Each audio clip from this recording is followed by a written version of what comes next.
بسم اللہ الرحمن الرحیم۔ السلام علیکم۔ Welcome to my channel Sabeen with wise. Sabeen with wise کو سبسکرائب کریں، لائک کریں اور شیئر کریں۔ اب آپ مجھے فیس بک پر بھی دیکھ سکتے ہیں۔ نیچے دیے گئے واٹس ایپ نمبر ہماری ٹیم کے نمبر پہ آپ اپنی کوئی بھی سٹوری ہم سے شیئر کر سکتے ہیں۔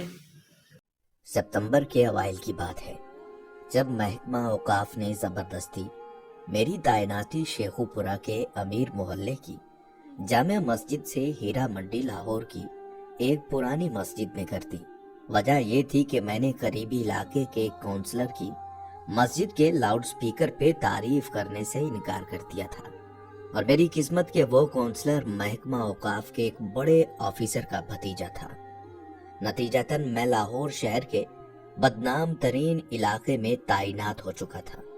بے شک کہنے کو میں مسجد کا امام جا رہا تھا، مگر علاقے کا بدنام ہونا اپنی جگہ۔ جو سنتا تھا ہنستا تھا یا پھر اظہار افسوس کرتا تھا۔ محکمے کے ایک کلرک نے تو حد ہی کر دی۔ تنخواہ کا ایک معاملہ حل کرانے اس کے پاس گیا تو میری پوسٹنگ کا سن کر ایک آنکھ دبا کر بولے، قبلہ مولوی صاحب، آپ کی تو گویا 5 انگلیاں گھی میں اور سر کڑاہی میں۔ میں تو گویا زمین میں 6 فٹ نیچے گڑ گیا۔ اللہ بھلا کرے میری بیوی کا، جس نے مجھے تسلی دی اور سمجھایا کہ امامت ہی تو ہے، کسی بھی مسجد میں صحیح۔ اور میرا کیا ہے، میں تو ویسے بھی گھر سے نکلنا پسند نہیں کرتی، پردے کا کوئی مسئلہ نہیں ہوگا، اور پھر ہمارے کون سے کوئی بچے ہیں کہ ان کے بگڑنے کا ڈر ہو۔ بیوی کی بات سن کر تھوڑا دل کو اطمینان ہوا اور ہم نے سامان باندھنا شروع کیا۔ بچوں کا ذکر چھڑ ہی گیا ہے تو بتاتا چلوں کہ شادی کے 22 سال گزرنے کے باوجود اللہ نے ہمیں اولاد جیسی نعمت سے محروم ہی رکھنا مناسب سمجھا تھا۔ خیر، اب تو شکوہ شکایت بھی چھوڑ چکے تھے دونوں میاں بیوی۔ جب کسی کا بچہ دیکھ کر دل دکھتا تھا تو میں یاد الہی میں دل لگا لیتا تھا، اور وہ بھلی مانس کسی کونے خدرے میں منہ چھپا کر کچھ آنسو بہا لیتی تھی۔ سامان باندھ کر ہم دونوں میاں بیوی نے اللہ کا نام لیا اور لاہور جانے کے لیے ایک پرائیویٹ بس میں سوار ہو گئے۔ بادامی باغ اڈے پر اترے اور ہیرا منڈی جانے کے لیے سواری کی تلاش شروع کی۔ ایک تانگے والے نے مجھے پتہ بتانے پر اوپر سے نیچے تلک دیکھا اور پھر برقع میں ملبوس عورت ساتھ دے کر 40 روپے کے عوض لے کر جانے کی حامی بھری۔ تانگا چلا تو کوچوان نے میری ناقص معلومات میں اضافہ یہ کہہ کر کیا، میاں جی، جہاں آپ کو جانا ہے اسے ہیرا منڈی نہیں، ٹبی گلی بھی کہتے ہیں۔ 15-20 منٹ میں ہم پہنچ گئے۔ دوپہر کا وقت تھا، شاید بازار کھلنے کا وقت نہیں تھا۔ دیکھنے میں تو عام سا محلہ تھا، وہی ٹوٹی پھوٹی گلیاں، میلے کرتوں کے غلیظ دامن سے ناک پونچھتے ننگ دھڑنگے بچے، نالیوں میں کالا پانی اور کوڑے کے ڈھیروں پر منڈلاتی بے حساب مکھیاں، سبزیوں پھلوں کے ٹھیلے والے اور ان سے بحث کرتی کھڑکیوں سے آدھی باہر لٹکی عورتیں۔ فرق تھا تو صرف اتنا کہ پان، سگریٹ اور پھول والوں کی دکانیں کچھ زیادہ تھیں۔ دکانیں تو بند تھی مگر ان کے نئے پرانے بورڈ اصل کاروبار کی خبر دے رہے تھے۔ مسجد کے سامنے تانگا کیا رکا، مانو محلے والوں کی عید ہو گئی۔ پتہ نہیں کن کونے خدروں سے بچے اور عورتیں نکل کر جمع ہونے لگی۔ ملی جلی آوازوں نے آسمان سر پہ اٹھا لیا۔ نیا مولوی ہے، بیوی بھی ساتھ ہے، پچھلے والے سے تو بہتر ہی ہوگا۔ کیا پتہ لگتا ہے بہن، مرد کا کیا اعتبار۔ ہاں صحیح کہتی ہے تو، داڑھی والا مرد تو اور بھی خطرناک۔ عجیب طوفان بدتمیزی تھا۔ مکالموں اور فکروں سے یہ معلوم پڑتا تھا کہ جیسے طوائفوں کے محلے میں مولوی نہیں، شرفا کے محلے میں کوئی طوائف وارد ہوئی ہے۔ اس سے پہلے کہ میرے ضبط کا پیمانہ لبریز ہوتا، خدا خوش رکھے غلام شبیر کو جو مولوی صاحب کرتا دوڑ آیا اور ہجوم کو وہاں سے بھگا دیا۔ پتا چلا کہ مسجد کا خادم ہے اور عرصہ 25 سال سے اپنے فرائض منصبی نہایت محنت اور دیانتداری سے ادا کر رہا تھا۔ بھائی طبیعت خوش ہو گئی اس سے مل کے۔ دبلا پتلا پکی عمر کا مرد، لمبی سفید داڑھی، صاف ستھرا سفید پاجامہ، کندھے پہ 4 خانے والا سرخ و سفید انگوچھا، پیشانی پہ محراب کا کالا نشان، سر پہ سفید ٹوپی اور نیچی نگاہیں،